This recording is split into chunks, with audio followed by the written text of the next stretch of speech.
एक बार एक राज्य में रंजीत सिंह नामक एक राजा राज्य करते थे। उनका ऐसा मानना था कि कर्म ही सब कुछ होता है।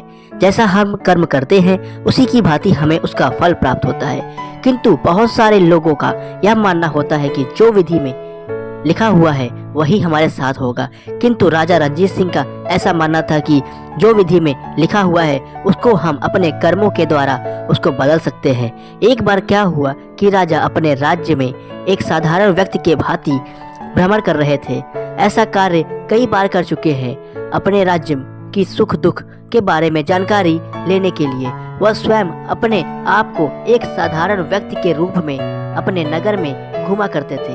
एक बार जब अपने राज्य से बाहर अपने नगर में घूम रहे थे, उनको दो व्यक्ति दिखे जो कि किसी बात पर चर्चा कर रहे थे। इतना सुनकर राजा उनके पास गए और पूछे, किस बात पर चर्चा हो रही है भाई साहब? तो उन दोनों व्यक्तियों में से एक ने जवाब दिया, आप ही बताइए, कर्म बड़ा होता है या विधि? तो राजा रंजीत सिंह ने जवाब दिया कि आप जिस प्रकार से अपना जीवन व्यतीत करते हैं और कार्य करते हैं उसका परिणाम आपके कर्म पर पड़ता है, और जैसे आपका कर्म होता है उसी के हिसाब से आगे का विधि सुचारू रूप से बना रहेगा।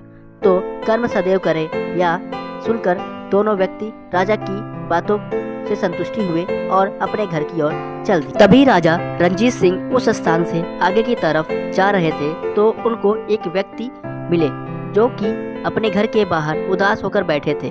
तो राजा ने उनके पास जाकर पूछा, आपको क्या समस्या है? आप इस प्रकार उदास होकर क्यों बैठे हो?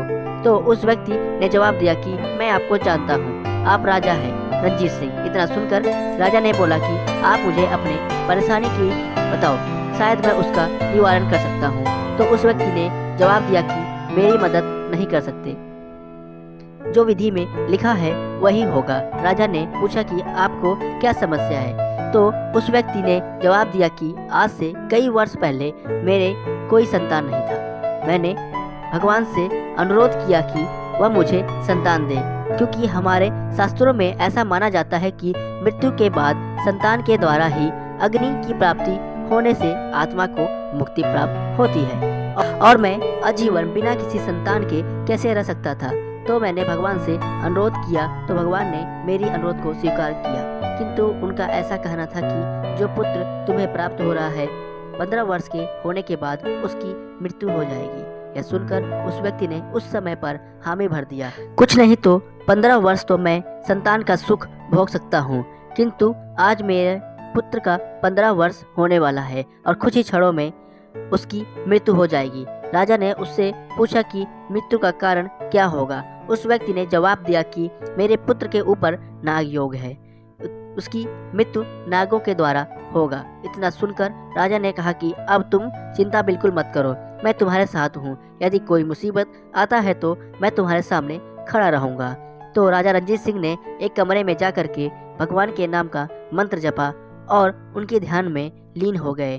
भगवान ने अपनी दिव्य ज्योति से उनको एक रास्ता दिखाया। उसी रास्ते पर उन्होंने उस कार्य को पूर्ण किया।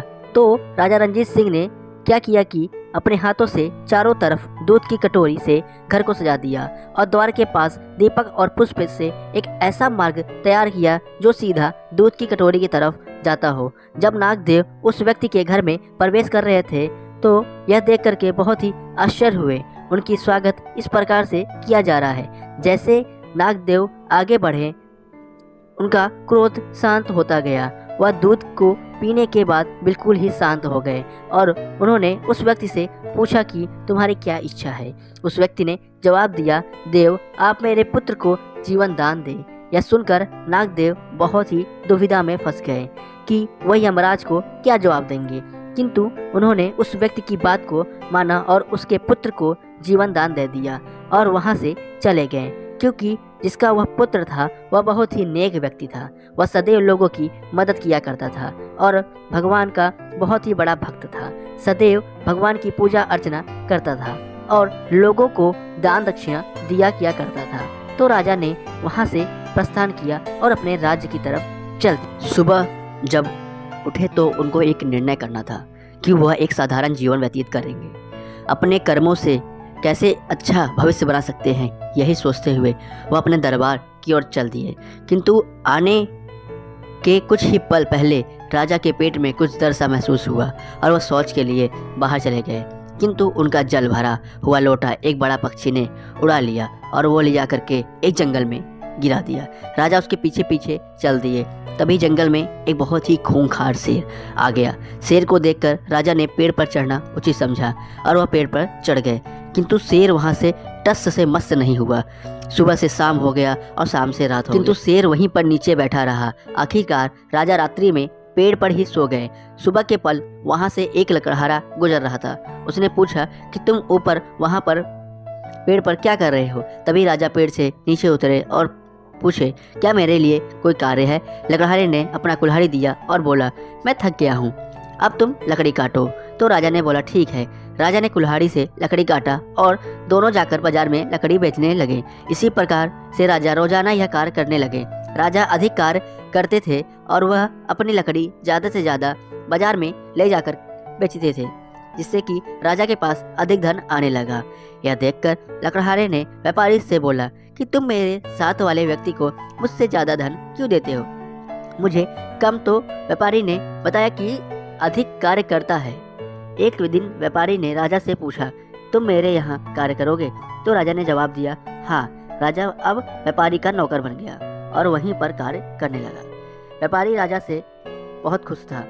एक दिन व्यापारी के यहाँ एक राज्य से एक मंत्री आए और उन्होंने बताया कि उनके राज्य में राजा बहुत ही परेशान है। रंजीत सिंह उनकी बात को सुन रहे थे, तो उन्होंने व्यापारी से पूछा, मालिक क्या दिक्कत है राजा को?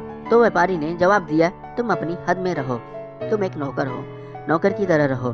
बड़े लोगों की बात है, छोटे मुंह बड़ी बात मत करो। लेकिन रंजीत सिंह से रहा नहीं गया और उन्होंने जाकर मंत्री से पूछा। तो मंत्री ने बताया समस्या के बारे में। तो राजा ने उनकी समस्या का समाधान दिया। समाधान लेकर मंत्री राजा के पास गया और राजा ने समस्या का निवारण हो गया। फिर कुछ समय बाद राजा परेशान हुए। उन्होंने अपनी मंत्री से इस पर विचार किया। तो मंत्री ने व्यापारी के नौकर रंजीत सिंह को बुलाया। तो व्यापारी को डर लगने लगा कि उसने कहीं कोई गलती तो नहीं किया। नौकर रंजीत सिंह राजा के दरबार में गया। तो रंजीत सिंह ने राजा से पूछा, आपने मुझे क्यों बुलाया? तो राजा ने उसको अपने समस्या के बारे में बताया। रंजीत सिंह ने उसका भी निवारण कर दिया। रंजीत सिंह की सूझबूझ समझदारी देखकर राजा ने बहुत प्रसन्न हुए और उन्होंने उसे अपने पास रहने का अवसर दिया। तो रंजीत सिंह ने बोला, मुझे अपने मालिक से इसके बारे में पूछना होगा। अब राजा का हुक्म कौन टाल सकता है? तो रंजीत सिंह अब राजा का बहुत ही प्रिय सलाहकार हो गया और राजा के साथ उठना बैठना, घूमना फिरना और उनके साथ हर एक बात पर विचार करने लगा। धीरे धीरे राजा का तबीयत बहुत ही खराब होने लगा और राज्य का कार्य धीरे धीरे अब रंजीत के ऊपर आने लगा। रंजीत सिंह अपनी सूझबूझ से राज्य को सही तरीके से चलाने लगे और कुछ ही समय में राजा की मृत्यु हो गई। उसके बाद रंजीत सिंह को राज्य का कार्यभार पूर्ण रूप से चलाने का अवसर प्राप्त हुआ। इस बात में हमें यह सीख मिलती है कि मनुष्य अगर अपने कार्य के प्रति श्रद्धा रखता हो, अपने कार्य को सच्चे मन से करता है, तो उसका कर्म उसको उस मुकाम पर ले जाएगा जहां वह जाने के बारे में सोच रहा हो, या फिर समय उसके कार्य के अनुसार उसको उसके अच्छे मुकाम पर पहुंचा सकता है। तो विधि के विधान को भी बदला जा सकता है यदि हम कार्य ईमानदारी से निष्ठा के साथ करें। तो बोलिए जय बाबा महाराज।